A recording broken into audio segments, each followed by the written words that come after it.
Simba wakiingia fainali, sisi tunakuwa ligi bora namba 5 barani Afrika kwa mujibu wa taratibu za CAF, kwa sababu Tunisia hawana mwakilishi sasa hivi. Sio? Satisfaction walishabutuliwa na Simba kwenye makundi.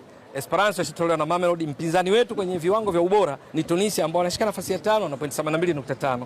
Sisi tuna 77.5. Simba wakitokea wakawatoa Stellenbosch tunakuwa na 72.5 kama Tunisia. Utaratibu wa CAF mkilingana pointi nimetoka kueleza.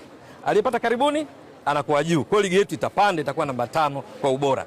Kwa hiyo Mbeya City wakipanda wajipange, wanakuja katika ligi ambayo ni katili, haina huruma. Ukikaa vizuri watu wanakushona 5 4, lakini wewe ukijipanga vizuri unashinda.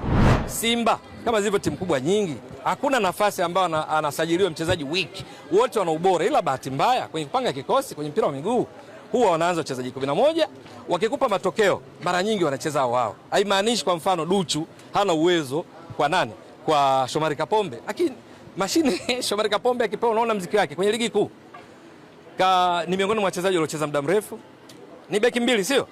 Lakini ndo hirizi ya mashambulizi ya Simba. Kwenye ligi kuu nakupa mfano. Kashafunga magoli 3. Katoa assist 3.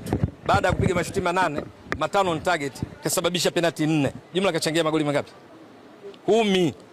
Haujanisikia?